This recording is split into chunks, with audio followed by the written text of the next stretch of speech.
பயிற்சி 4.5 question number 2ல third subdivision tan sin inverse of X plus 1/2. இப்போ இந்த கணக்கை கொஞ்சம் சுருக்கிக்கலாம். tan அப்படியே எழுதுங்க, சைன் இன்வர்ஸ் அப்படியே எழுதுங்க. இதுக்கு 1 இருக்கிற மாதிரி இல்லையா, அப்போ 1க்கு 2க்கு எல்சியம் எடுத்தால் 2 வந்துடும். இந்த 2 இங்கே போயிடும், 2x 1 அங்கே போனாலே 1 தான் வரப்போகுது. 2x + 1ன்னு போட்டாச்சு. ஸோ வெளியே என்ன இருக்குது, tan இருக்குது. அப்போ உள்ள நம்ம என்னவா மாற்றணும், tan இன்வர்ஸ். tan இன்வர்ஸ்னா tan இன்வர்ஸ், tanனா tan மாற்ற போகிறோம்.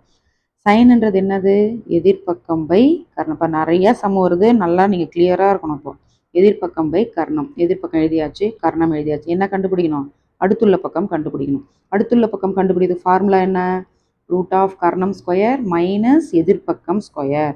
So equal to root of கர்ணம் ஸ்கொயர், 2 ஸ்கொயர் பண்ணால் 4 வரும், மைனஸ் போடுங்க, ப்ராக்கெட் எதிர்பக்கம் ஸ்கொயர், இந்த வருது பாருங்கள் எதிர்பக்கம் ஸ்கொயர், 2 உறுப்பு வரனால ப்ராக்கெட் போட்டிருக்கேன், 2x + 1 ஹோல் ஸ்கொயர். ஸோ இதை பார்த்தோன்னே தெரியும் உங்களுக்கு, a + b whole square formula use பண்ண போகிறோம். ரூட் போடுறீங்க, இந்த 4 இந்த மைனஸு ப்ராக்கெட்டுக்குள்ளே a + b a square + 2ab + b square formula use பண்ணுறோம். அடுத்த ஸ்டெப்பில் மைனஸ் உள்ளே எடுத்துகிட்டு போனால் இந்த ஸ்டெப்பு கிடைக்கும். இப்போ 4யும் 1யும் சுருக்கணும்னா 3 வரும், -4x² -4xன்னு அப்படியே போடுறோம். ஸோ இதுதான் என்னதுங்க, அடுத்துள்ள பக்கம். இந்த அடுத்துள்ள பக்கம் தான் நம்ம இதுங்க கண்டுபிடிச்சிருக்கோம்.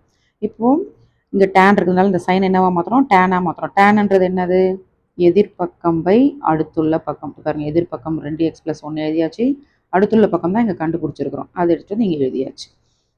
இப்போ இது கேன்சல் ஆகிட்டுனா இந்த ஆன்சர் அப்படியே தூக்கி எழுத வேண்டியது தான்.